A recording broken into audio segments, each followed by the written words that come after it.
I told the truth to the galaxy's deadliest alien warlord. She listened. The galaxy had many kinds of fear, but one name carried more weight than all others combined. Veilrix, the Red Empress, the deadliest alien warlord ever recorded. Entire star systems went silent after her fleets arrived. Species vanished not because they resisted, but because they disappointed her. No one negotiated with Veilrix. They begged, surrendered, or died. That was why the human ship entering her space caused so much confusion. It was small, unarmed, old by interstellar standards, no escorts, no defensive screens raised. It did not transmit threats or offers of tribute. It simply requested permission to approach. The bridge of Veilrix's flagship was carved from black crystal and living metal. Massive windows showed the stars like frozen fire. Commanders from a dozen conquered species stood in rigid lines, their eyes fixed forward, their bodies tense. They had seen this moment many times before. A foolish envoy arrives. Veilrix grows bored. Someone dies. Veilrix sat upon her throne, tall and still, her crimson armor shaped like a predator at rest. Her eyes were sharp, glowing faintly, watching the small human vessel drift closer. "A human," one commander said carefully. "Alone." Veilrix tilted her head slightly. "Interesting. They usually send speeches before bodies." The human ship docked without issue. Moments later, guards escorted a single figure into the throne chamber. He was unimpressive. Elia's ward was not tall, not strong. His clothes were plain. He wore no armor, no weapons, no visible technology. His hands were empty. His face showed fear, but not panic. His eyes moved around the chamber, taking in everything, not with awe, but with quiet attention. He stopped several steps away from the throne and stood still. No kneeling. A sharp intake of breath moved through the chamber. Several commanders glanced at Veilrix, expecting instant execution. Veilrix did not move. "Human," she said, her voice calm and deadly. "You stand before the end of empires. You have not bowed, you have not begged." "Explain." Elias swallowed once. His voice when he spoke was steady but soft. "My name is Elias Ward. I am not a diplomat. I was told not to kneel." "By whom?" "By myself." A murmur spread through the room. One guard tightened his grip on his weapon. Veilrix's eyes narrowed, not in anger but curiosity. "Bold or foolish?" "Probably both," Elias said honestly. Silence followed, the kind that crushed lungs. Veilrix leaned forward slightly. "Why are you here, human?" Elias took a breath. "Because if we lie to you, we die. And if we tell the truth, we might still die, but at least it will mean something." Several commanders stared at him in disbelief. Veilrix studied him for a long moment. "You believe honesty will save your species?" "No," Elias said. "I believe honesty is the only thing we have left." That answer struck something unseen. Veilrix rose from her throne and descended the steps, her presence filling the chamber.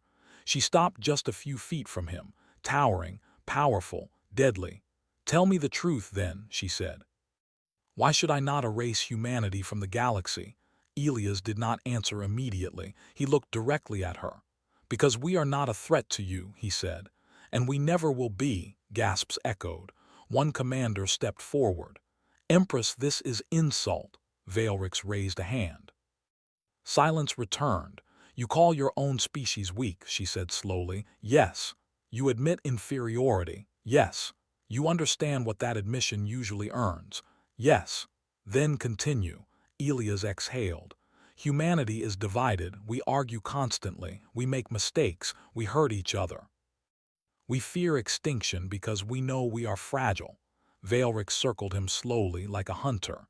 "And yet you still resist expansion by greater powers." "Yes," Elias said, "not because we think we will win, but because we refuse to pretend we are something we are not." Veilrix stopped in front of him again. "You expect mercy." "No," Elias said. "I expect judgment." The word hung heavy in the air. Veilrix returned to her throne but did not sit. "All others who stood where you stand offered lies dressed as hope. You offer despair dressed as truth." It's not despair, Elias said. It's clarity. Her eyes flickered. Explain. We know we would lose a war against you, Elias said, but we would fight anyway, not to defeat you, to prove we existed honestly. One of the commanders laughed sharply. Pointless bravery. Elias looked toward the commander. Maybe, but humanity survived because we record our failures instead of hiding them. Veilrix turned sharply. Failures are weakness. They are lessons, Elias said. You conquer because you are strong, we adapt because we are not. The chamber was completely silent now. Veilrix stared at him. You speak as if you understand power. I understand limits, Elias replied. Yours included. That should have ended him. Instead, Veilrix smiled. Not kindly, not cruelly, thoughtfully. You interest me, human, she raised her voice. Guards. The weapons activated instantly. Take him, she said. Elias closed his eyes briefly. To the inner holding chamber, Veilrix finished. Alive. Confusion rippled across the room. One commander stepped forward. Empress, he has confessed weakness. He offers no tribute. Veilrix did not look at them. Exactly. Elias was escorted away, his legs unsteady but his head held high. As the chamber doors closed, Veilrix turned to her advisors. He did not beg, she said quietly. He did not threaten, he did not flatter. A trick, one advisor said. Humans are known for deception. Then he is very bad at it, Veilrix replied. She returned to her throne and finally sat. Run analysis, she ordered. Everything he claimed, humanity's history, their wars, their losses, their recoveries. Yes, Empress. Veilrix leaned back, her fingers resting on the arm of the throne. For the first time in centuries, someone had spoken to her without fear controlling their words. Not because they were brave, but because they had accepted the truth, and that disturbed her far more than rebellion ever had. Deep within the holding chamber, Elias sat alone, staring at the wall of shifting light. His heart pounded now that the moment had passed. His hands trembled. He whispered to himself, "At least I told the truth." Far above him, the deadliest warlord in the galaxy listened to data scroll across her vision, and for the first time, she did not immediately dismiss it. The galaxy, unknowingly, had just changed course. Elias had no sense of time inside the holding chamber. The walls glowed softly, changing color in slow waves, but there were no clocks, no windows, no sound except his own breathing. The fear came in waves too, sometimes sharp, sometimes dull, sometimes replaced by strange calm. He knew he should be dead. Any other envoy would have been. He replayed every word he had spoken, wondering which sentence had saved him and which might still kill him later. The door opened without warning. Elias stood immediately. Veilrix entered alone. No guards, no weapons raised, only her presence heavy and controlled like gravity itself. The door sealed behind her. You expected execution, she said. Yes, Elias replied, and yet you are alive. For now. Veilrix studied him. You speak as if survival is temporary. It always is, Elias said simply. She walked around the chamber, examining the space, then stopped across from him. I have reviewed preliminary data about your species. Elias said nothing. You are violent, she continued. You fight among yourselves. You nearly destroyed your own world more than once. Yes, and yet you endure. Yes, Veilrix tilted her head. Explain this contradiction. Elias thought carefully before speaking. We don't survive because we are good. We survive because we admit when we are wrong. Veilrix's eyes narrowed slightly. Many species claim wisdom after failure. We write ours down, Elias said. In detail, we argue about it, teach it, shame ourselves with it.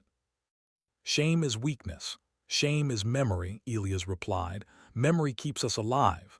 She was silent for a long moment. You claimed my empire is stagnant, Veilrix said. That fear has replaced loyalty. Yes, you accuse me of decay. Yes, Veilrix stepped closer. If you are lying, I will erase your species slowly. I know, Elias said. That's why I'm not lying. She stared into his eyes, searching for something hidden. You are not trained for this, she said. No control techniques, no deception layers. I was chosen because I don't have them. Why send weakness to face power? Because power expects lies, Elias said. Weakness doesn't bother hiding. Veilrix turned away and waved a hand. The chamber wall shifted, forming moving symbols and images, battles, fleets. Conquered worlds. This is power, she said. This is order. Elias looked at the images. It is control. Same thing. No, Elias said gently. Control breaks when pressure changes. Veilrix faced him again. You believe your species understands pressure better than mine. Yes, her lips curved slightly. Explain without insulting me. Elias nodded. Your empire is built on fear. Fear works well in stable conditions, but fear creates silence. Silence hides problems. Veilrix folded her arms. Problems are crushed. Until they grow too large to see, Elias said. Then they explode. Veilrix said nothing. I don't think you are foolish, Elias continued. I think you are alone at the top of a system that can't tell you the truth anymore. The words landed heavier than any threat. Veilrix turned sharply. Enough, you assume much. I observe patterns, Elias said. Humans had empires too, they fell the same way. She paused. You are implying inevitability. Yes. I do not accept fate. Neither do we, Elias replied. That's why we adapt. Veilrix raised a hand. The images changed again. This time data streams, charts, projections, internal conflict probabilities. Your words triggered analysis, she said. Your species' historical cycles show recovery after collapse. Yes. My empire shows constant expansion, she said. Yes. And yet, she said slowly, long-term efficiency declines. Elias nodded. Expansion without correction burns resources. Veilrix stared at the data. My advisors dismissed these trends. Because fear tells them what you want to hear, Elias said, not what you need. Silence returned. You believe honesty is a weapon, Veilrix said. No, Elias replied. It's a tool. Weapons destroy, tools build. And if the truth destroys, then the structure deserved to fall, Elias said quietly. Veilrix looked at him with something close to surprise. You are dangerous, she said. I know, Elias said. So are you. For the first time she laughed. A short sound, sharp, real. Most fear me, she said. They should, Elias replied. And you? I respect you enough to tell you the truth. Veilrix's expression changed, serious again. What is the truth you haven't said yet, she asked. Elias hesitated. That humanity isn't trying to save itself. Veilrix's eyes narrowed. Explain. We're trying to save time, Elias said. For everyone, she watched him carefully. Cycles of conquest always end the same way, Elias continued. Collapse, silence, recovery, repeat. Humanity wants to break the cycle. And you think I am the key, Veilrix said. Yes, why me? Because you listen, Elias said. Even now. Veilrix turned away, walking slowly. Listening is not weakness. No, Elias agreed. It's strength few leaders can afford. She stopped near the door. You will remain here, she said. Not as a prisoner. Elias blinked. Then as what? As a variable, Veilrix replied. An uncontrolled one, she paused. If you are lying, humanity ends. I understand. If you are truthful, she continued, you may change the galaxy. I understand that too. Veilrix exited without another word. The door sealed. Elias sat down slowly, his legs shaking now that the tension had released. He laughed softly to himself. I really should be dead. Elsewhere in the flagship, Veilrix stood alone in a private chamber, surrounded by flowing data. Her advisors waited outside, uneasy. The projections continued updating. Internal rebellion probabilities, resource inefficiencies, fear-based loyalty decay, all aligned with the humans' claims. Veilrix closed her eyes. For centuries, no one had spoken to her without an agenda. The human had offered nothing. No power, no threat, no reward, only truth. And it was shaking the foundation of an empire built on silence. She opened her eyes. Continue analysis, she ordered quietly. For the first time in her reign, she was not planning a war. She was thinking, and that more than any fleet movement terrified the galaxy. Days passed, but inside the flagship time moved strangely.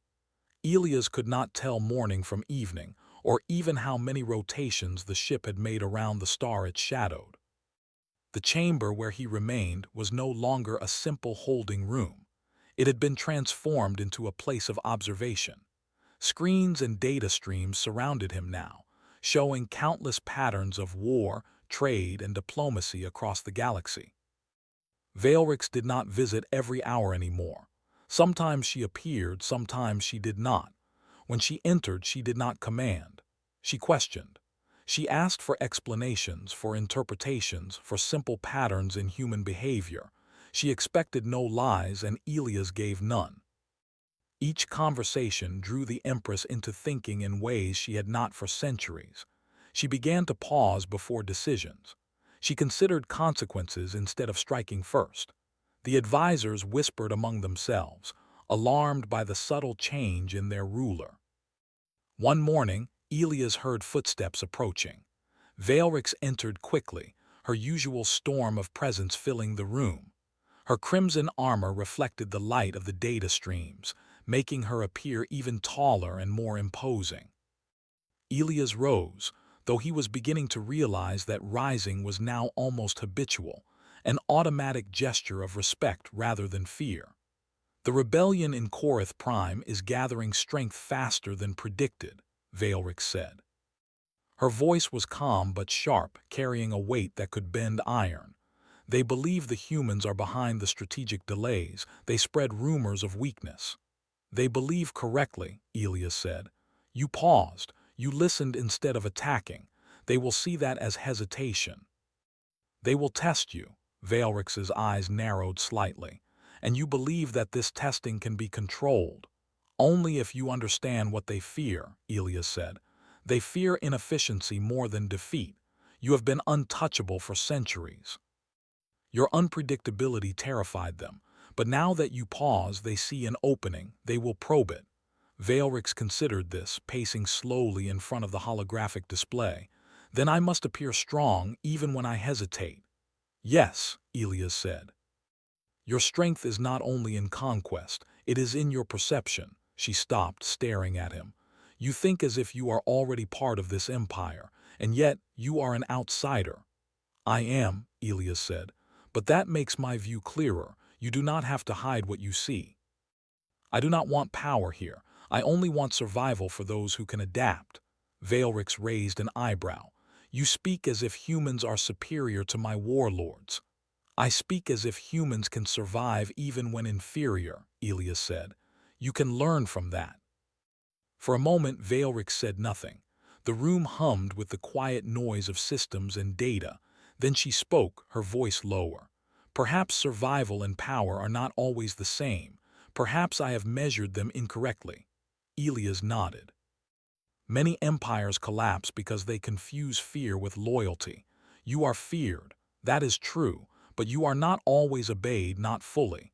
Listen to dissent and you may guide it instead of crushing it. Veilrix considered this. The thought of listening instead of destroying made her uneasy, yet something in Elias' tone reassured her. He did not flinch in the face of danger, and he did not flatter her. He simply spoke truths, and in those truths there was power. Prepare a communication, she said suddenly. Send to Korath Prime. I will respond, but carefully. No threats, only terms that cannot be ignored. Elias blinked. Terms that cannot be ignored. Yes.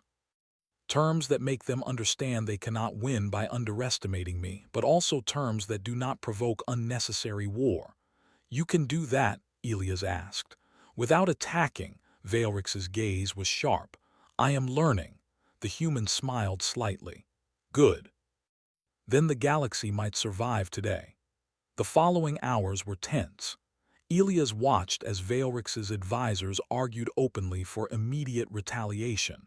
They were shocked at her hesitation, calling it weakness, calling it a chance to strike preemptively against the rebels. Veilrix did not raise her voice. She listened. She considered. And she deferred, sending messages to her warlords and spies, probing the rebellion's strategy before making a move. Elias noticed small changes too. Guards no longer stood with rigid postures in his chamber.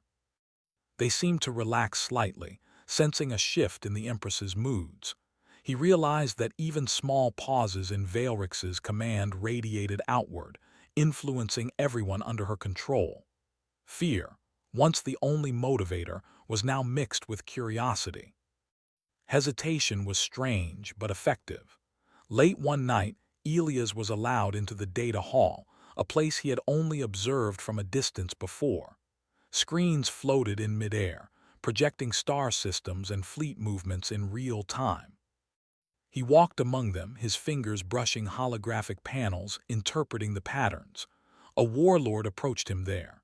It was Yarthal, a massive alien with scales like polished metal and teeth sharp enough to split stone. His voice rumbled like an earthquake. "Human, why do you not fear her?" "I have fear," Elias said, "but it does not blind me. I see what she is capable of and I adjust." Yarthal studied him, the vibration of his breath echoing in the hall. "Humans are small, frail, and yet you stand here as if you are equal." "Not equal," Elias said. "Different. I use what humans have that your species does not, adaptability." The warlord blinked, a gesture of confusion. "And she listens to you." "Yes, because I speak truth, not lies." Yarthal's eyes narrowed, and he left silently, shaking his massive head. Elias knew then that even Veilrix's most loyal generals were questioning the old rules of power. Over the next weeks, Elias spent long hours in discussions with Veilrix, each session uncovering more patterns and flaws within the empire. He explained human concepts of governance, psychology, and survival. He described how humans often survived because they learned from repeated mistakes rather than trying to hide them. Veilrix absorbed everything. She did not always agree, but she listened. Sometimes she even paused mid-conversation, reflecting on words she had never considered before.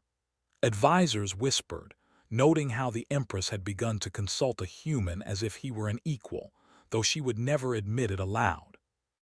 One day, Veilrix called him to the central bridge, the heart of the flagship. The galaxy spread before them in a tapestry of light and motion. Human fleets would have seemed tiny here, insignificant in comparison to Veilrix's armada. Yet the view inspired a strange clarity. "Human," she said, "I will try something unprecedented. I will allow the Korath rebellion to act first, but only in a controlled manner. I will observe, and I will respond not with destruction but with calculated measures." "You are risking a lot," Elias said softly. "Risk is always present," she replied. "I am only learning that avoiding unnecessary risk can preserve far more than victory ever could." Elias nodded. "That is a lesson humans learned slowly." Veilrix's gaze swept across the galaxy, pausing on distant worlds. "You speak of slow lessons. My empire does not have centuries to waste." "Perhaps not," Elias said, "but neither does it have to end in fire if guided wisely." Veilrix considered his words. "You are wise for a human. Perhaps that is your true power."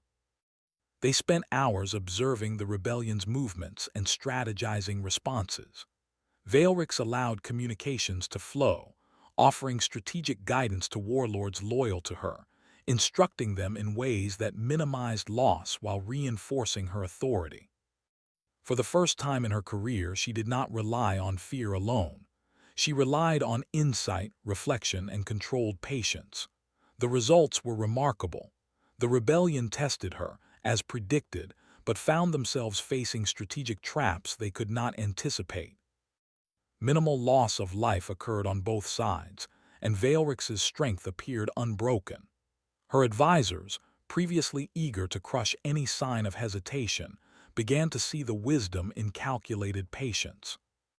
Elias, observing quietly, understood that his simple act of telling the truth had begun to shift an empire built on centuries of unquestioned fear. Late one evening, as Elias reviewed reports, Veilrix appeared at the doorway. Her expression was unreadable, her eyes glinting in the ambient light of the data hall. "You have done well, human," she said. Not because of your words alone, but because you made me question what I have always assumed. Elias felt a rare flush of pride. I have only told what I saw, and that, Veilrix said slowly, has begun to change how this galaxy functions. She turned and left, leaving Elias staring after her.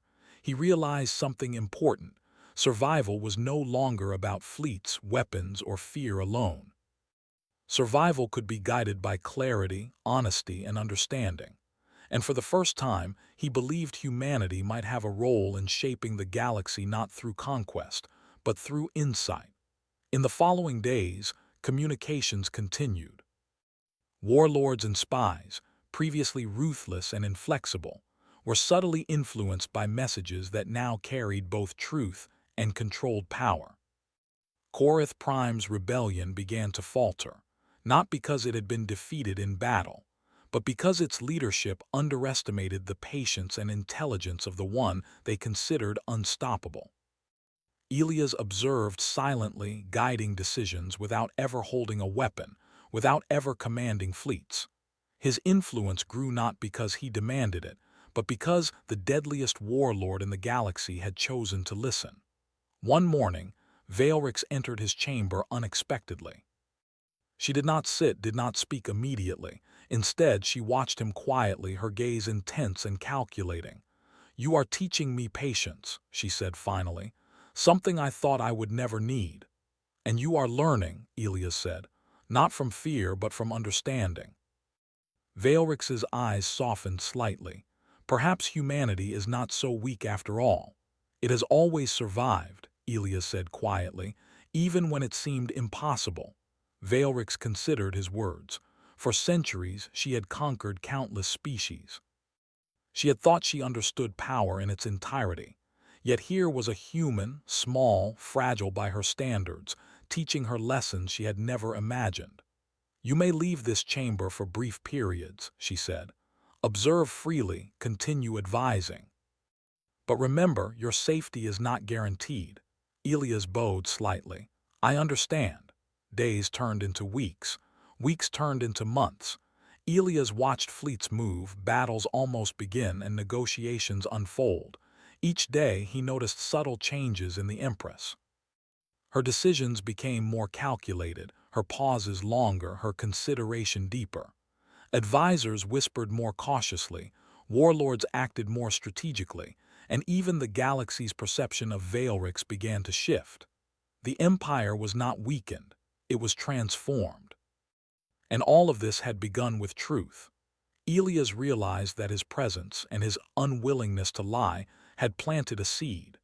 That seed was growing into something vast, something beyond what any human or alien could have predicted.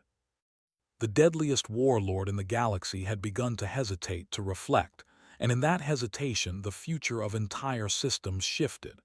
He sat quietly one evening, watching the data streams cascade around him.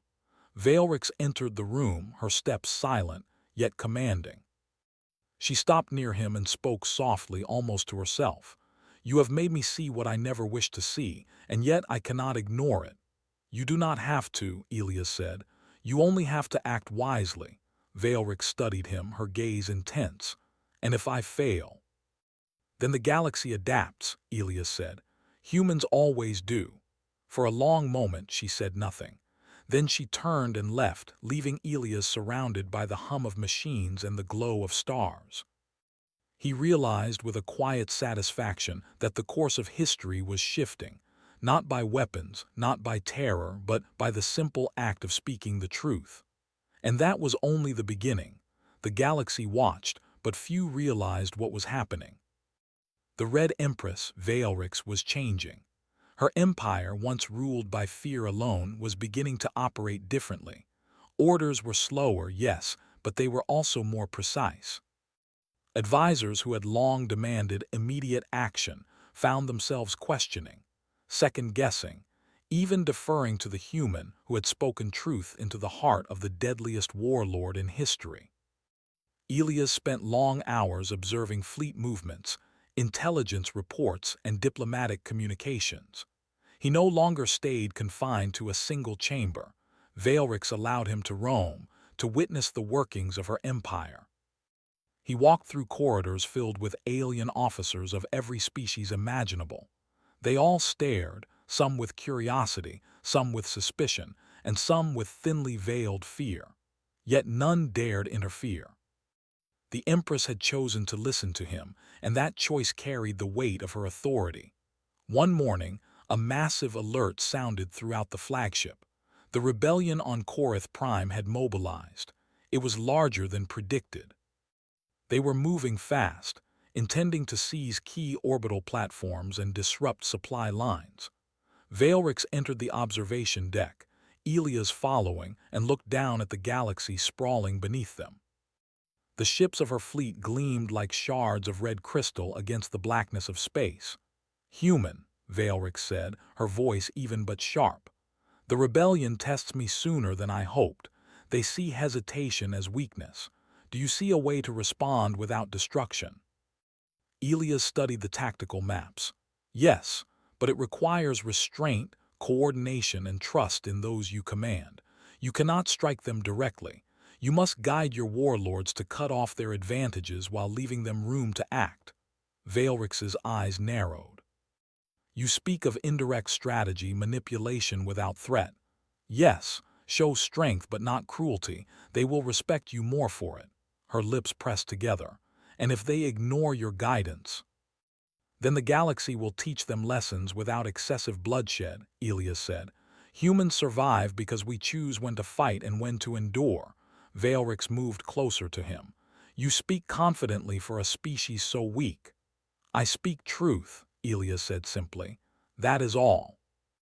Veilrix remained silent for a moment, her fingers brushing along the controls. Then she nodded. "Very well, prepare the plans. I will allow the rebellion to act first, but we will control the outcome." The human nodded. He knew this was dangerous. Allowing an opponent to act first, even a weak one, could backfire. Yet it also offered insight. He had predicted that Veilrix's restraint, combined with careful observation, would make her appear stronger than she was. It was a delicate balance, and she trusted him enough to attempt it. The first engagements began almost immediately.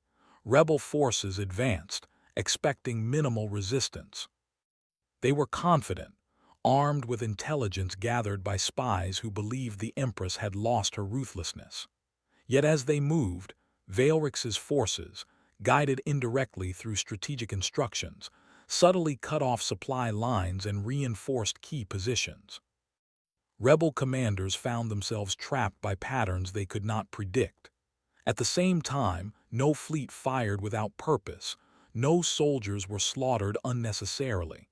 It was precision and patience, not destruction, that won the day. Elias watched the unfolding events with careful attention. He noticed the warlords' reactions. Yarthal, the massive alien general, moved his forces with extreme caution, questioning orders, second-guessing every decision. Others followed his lead, surprised by Veilrix's unusual restraint. The rebellion faltered, not because of superior numbers or firepower, but because they underestimated a leader who now combined intelligence with patience. Hours turned into days. The rebellion tried to regroup, but every movement they made was anticipated. Veilrix did not attack recklessly. She allowed them to expose weaknesses in their own strategy. Each small victory she achieved strengthened her position and, more importantly, her credibility. The galaxy began to notice that the deadliest warlord in history could act with purpose without invoking terror. That change alone was revolutionary. One evening, Veilrix summoned Elias to the private chamber.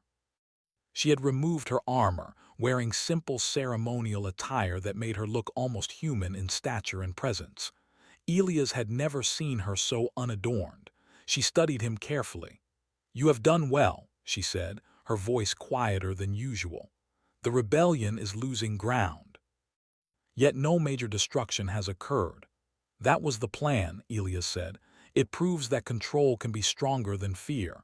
Veilrix paced slowly. "Do you truly believe that? Control without fear?" "Yes," Elias said. Humans survive because we adapt, not because we strike first. You can do the same. Veilrix stopped, turning to face him. Her gaze was sharp, but there was something softer behind it. I am beginning to see that my empire's power is not only in weapons or terror. It is in choice, in judgment, in knowing when to act and when to wait. Elias nodded. Exactly, and you are learning faster than most species would. She studied him for a long moment. You are changing me, human. I hope not just you, Elias said. I hope the Empire as a whole. Veilrix's eyes glinted. You speak boldly, yet you have done nothing but speak truth. That is unsettling. Elias allowed himself a small smile. Truth can be unsettling, especially when one is used to lies.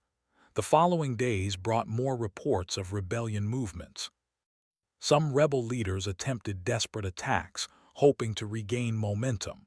Veilrix's strategies, informed by Elia's observations, allowed her to counter these moves efficiently. No single fleet was destroyed entirely. No cities were burned to dust. Instead, victories were measured in territory regained, supply lines secured, and morale preserved. The galaxy began to whisper that the Red Empress could be cunning and deadly without annihilation. Meanwhile, tensions inside the Empire grew. Some warlords complained openly about Veilrix's restraint.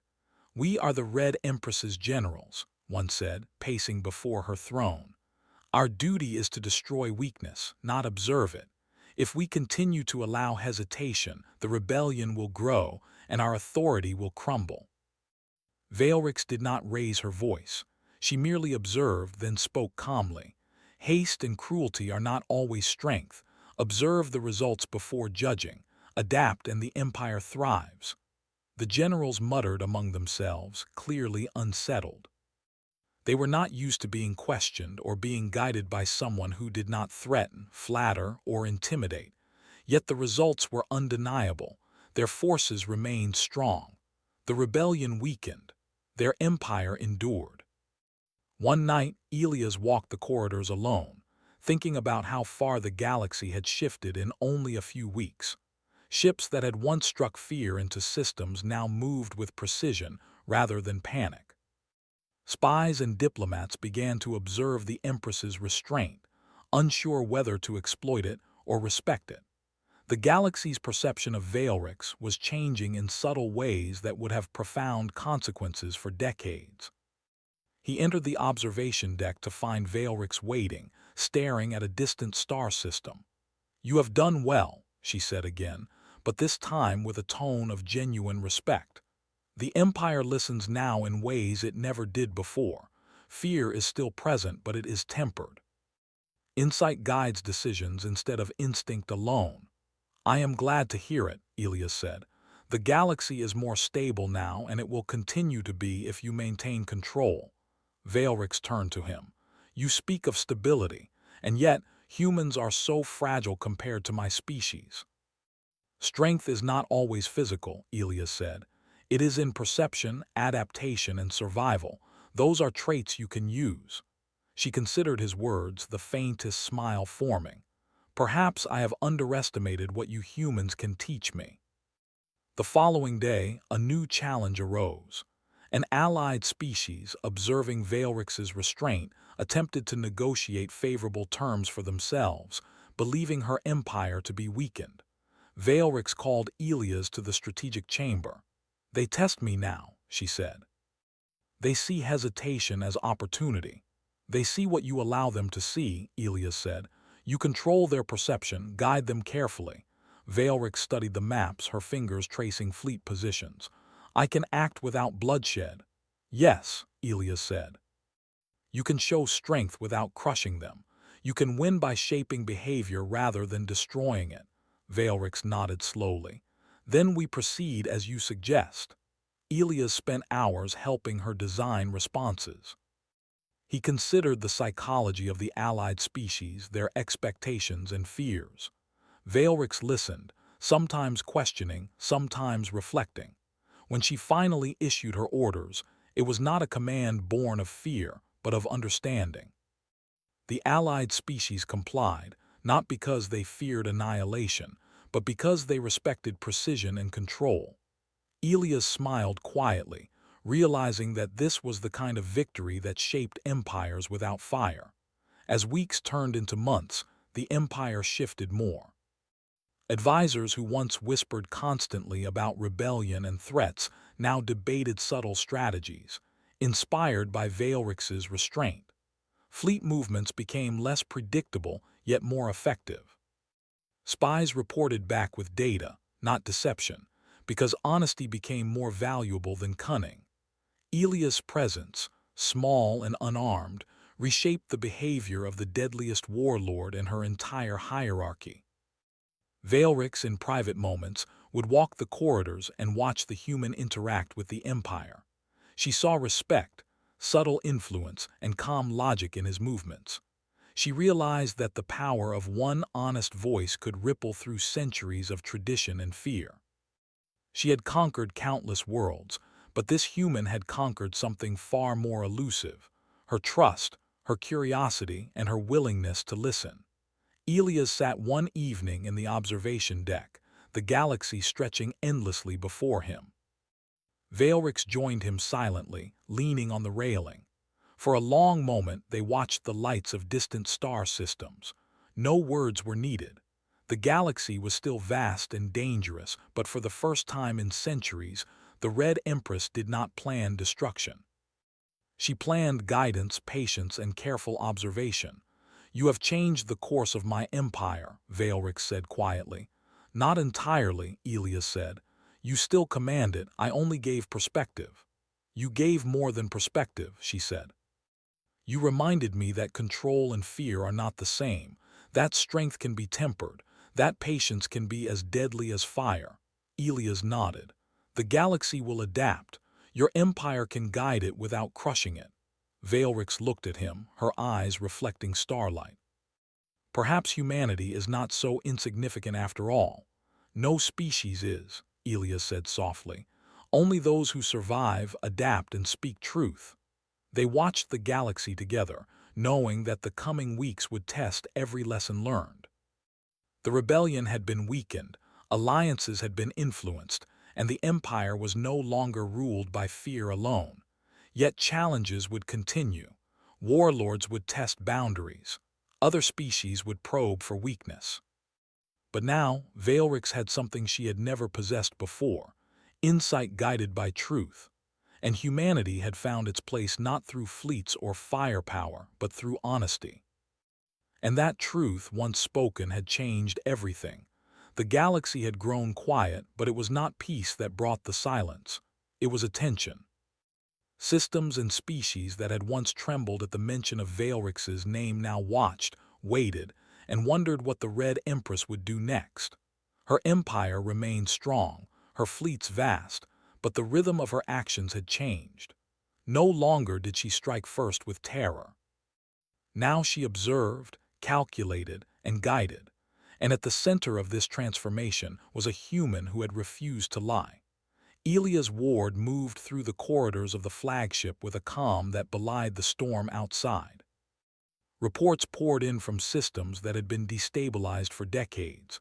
Rebellions had been suppressed not with fire and blood, but with strategy and insight. Allied species who had once plotted against Veilrix now sought her counsel. They sent envoys, not threats. Her reputation, once built on fear, had begun to shift into a mixture of respect and cautious trust. Elias entered the observation deck where Veilrix waited.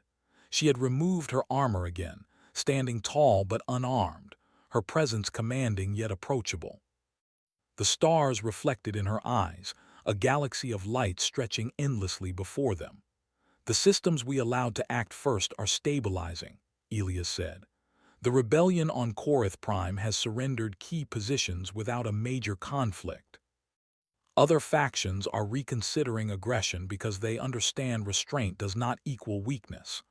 Veilrix did not respond immediately. She observed the distant movements of fleets, noting the delicate balance she now maintained.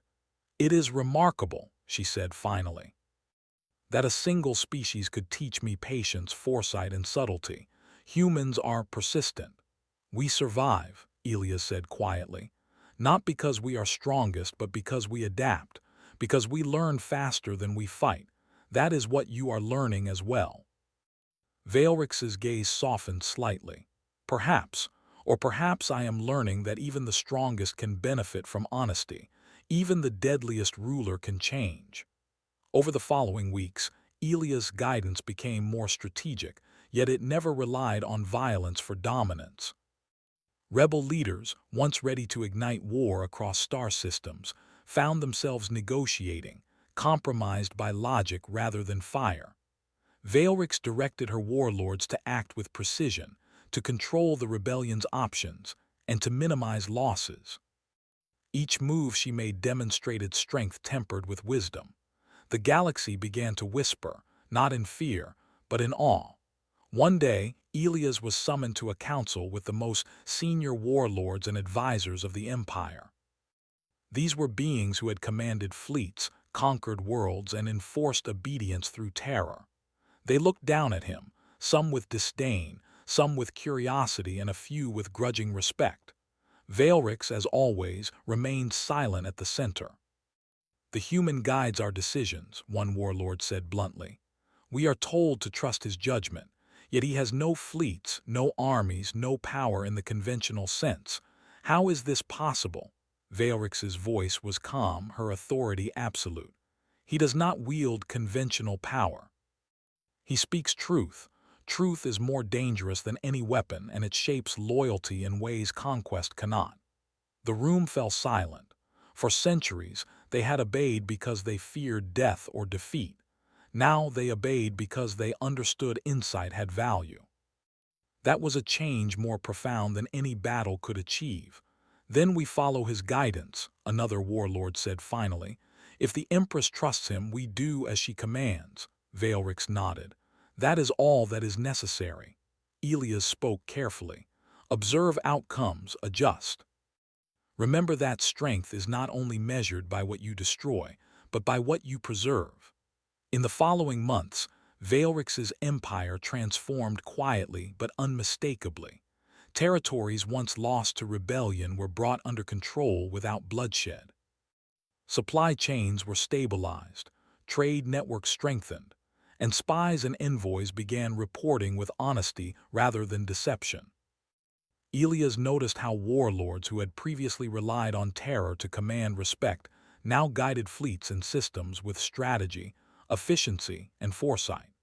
Even the smallest acts of truth and insight created ripples that spread across countless star systems. Veilrix, once impatient and single-minded in conquest, had begun to consult Elias for matters both strategic and moral. He explained the psychology of loyalty, the subtle patterns of influence, and the long-term consequences of fear-based decisions. She listened carefully, considering his points not with skepticism but with genuine reflection. It was unprecedented. Few beings, alien or human, had ever influenced her in such a way. One evening, Elias walked through the fleet observation bay. Ships floated silently in orbit, each vessel a testament to her power and the careful guidance of both Empress and human. Veilrix joined him, her presence calm yet commanding. "You have done more than I expected," she said.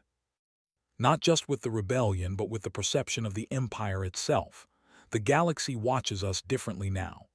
"Yes," Elias said, "not because the Empire is weaker, but because it is wiser. Fear no longer controls decisions. Insight does. That is how civilizations survive." Veilrix studied him quietly. "You humans are remarkable, so fragile yet capable of so much. You see the flaws of others and survive despite them. That is your strength."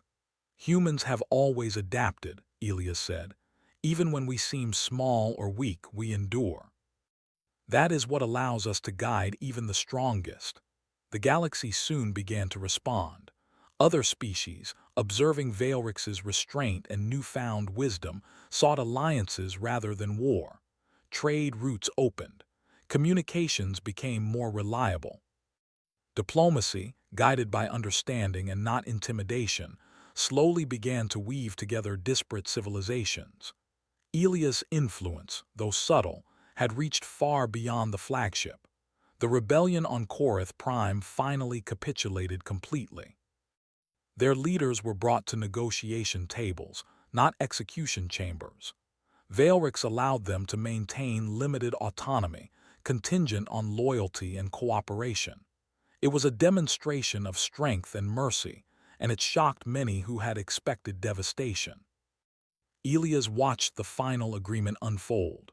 The rebels signed, their commanders subdued not by fear but by recognition that resistance had failed strategically, not morally.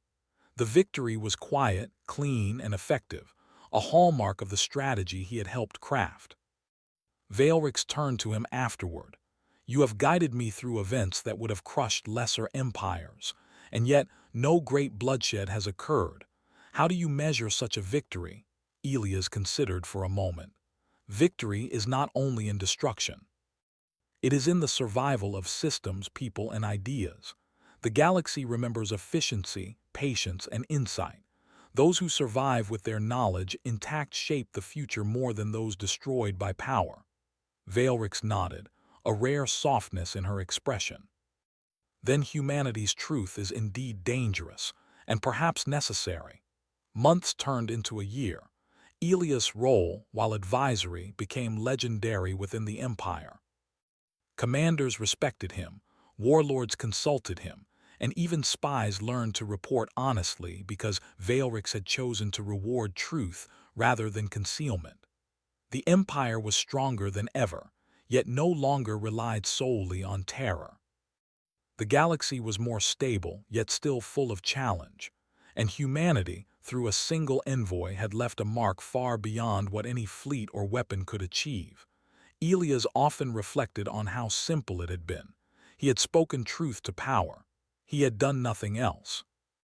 And that truth had changed the course of history. Veilrix, once feared as the deadliest warlord in the galaxy, had become something more remarkable, a ruler who could wield both power and wisdom, guided by insight and honesty. One evening, as the twin stars of a distant system glimmered in the observation deck, Veilrix joined him silently. They watched the stars stretch across the void, the galaxy alive with light, movement, and quiet order. "You have done well," she said. "Not just with strategy but with perspective. You have changed how the Empire functions, and the galaxy will feel it for generations." "I only spoke truth," Elias said softly. "You chose to listen. That made the difference." Veilrix turned to him, her gaze sharp yet appreciative. "Few have ever spoken to me without fear. Fewer still have spoken truth without flattery or threat. You did both, and it altered everything. The galaxy is no longer the same because of you." Elias looked out at the stars, feeling the weight of the moment. "It was not victory for humans alone," he said.